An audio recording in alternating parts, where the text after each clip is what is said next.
So you won your first British Championship at the age of 10. You were placed 5th in the world, so you were on the track to becoming a real star in this field.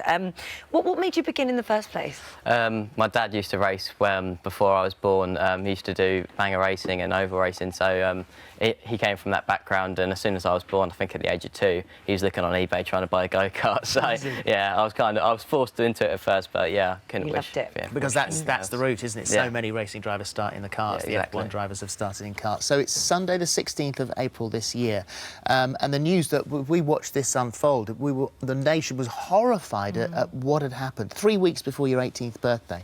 So what? And you remember everything, don't you? Yeah, I was awake in the car for the first 45 minutes after the crash. Yeah, stuck in the car, and while the medical team were kind of thinking of the best possible way to get me out of the car. And one of the guys in front of I fell up the field, so had spun off and was on the racing line, and I just came up behind as I was trying to catch 2 cars in front of me, and the view was blocked. They pulled out last minute, and there was this stationary car. Yeah. And so, were you aware immediately that you had sustained some very serious injuries? Yeah, from actually not the first few minutes. The guy who I hit, he was screaming, and I could hear the screams in the car. So I told the medical team to go over and check him out first, because I felt fine at the time. The adrenaline was still going. I didn't feel any pain. It was not until a few minutes after I kind of looked down, realised where my legs were, sort of in the car, and yeah, I knew that my injuries were quite bad, really. Well, you were airlifted to the East Midlands Major Trauma Centre, and because of the damage that you sustained during the accident, they had to amputate the lower part of your legs. You didn't know that this decision had been made, so I guess you have that moment where you wake up in hospital and find out what's happened. How do you react to that news?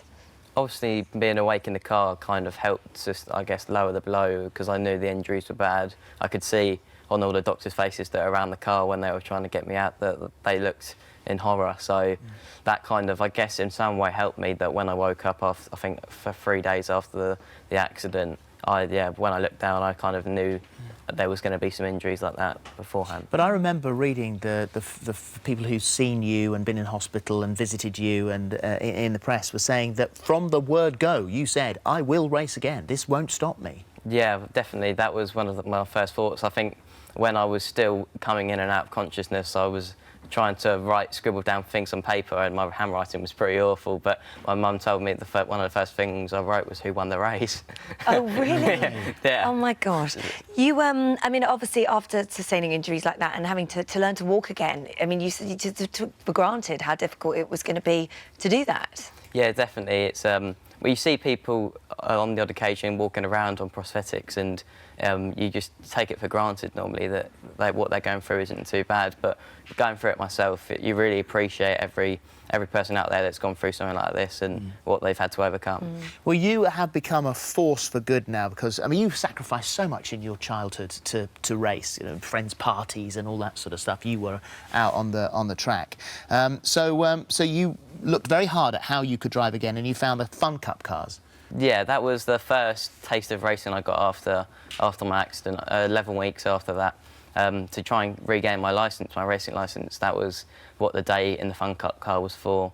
Managed to do that, thankfully, and yeah, that kind of started the ball rolling. But that's not where you wanted to end up. You want single-seater cars, you want to be back racing, you want the Formula cars. And I didn't realise, but there was the rule from the FIA that said that if you are, and we hesitate to word that you are a very able driver, but you just happen to have had this terrible injury, but you're classed as disabled. Yeah. Disabled drivers can't drive. Yeah, that was one of their rules that the FIA had in place at the time, that no racing driver who is disabled can compete in a single-seater race, which, when we asked them why the ruling was there, they didn't quite know.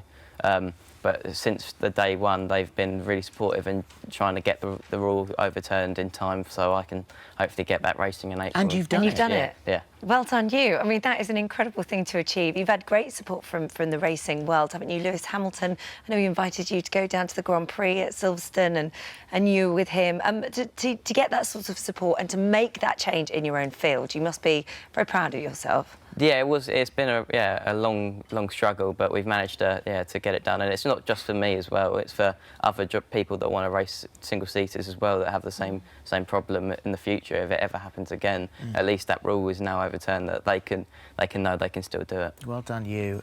What does your mum think about getting back behind the wheel? I think she's very nervous about it, but she knows that that's what I want to do, and she's been supportive of me from day one. She's been very strong. Well, on the 22nd of November, you won the special recognition at the Pride of Sports Awards, and Friday, just gone, received the President's Award at the FIA prize giving in France. And you met Lewis Hamilton again then, didn't you? Yeah, I saw Lewis again there, and that was really good to catch up with him in a less stressful environment than the Grand Prix, where he's under a lot of pressure to deliver results. Yeah, he was a really nice guy. Well, not just in sport, Billy, but I mean across the board, for any young person who finds themselves with life-changing injuries, you have proved to be a remarkable influence, and the way you've dealt with it has been incredible. So well done. Thank you. Well done. Thank It's you. lovely Very to nice meet you.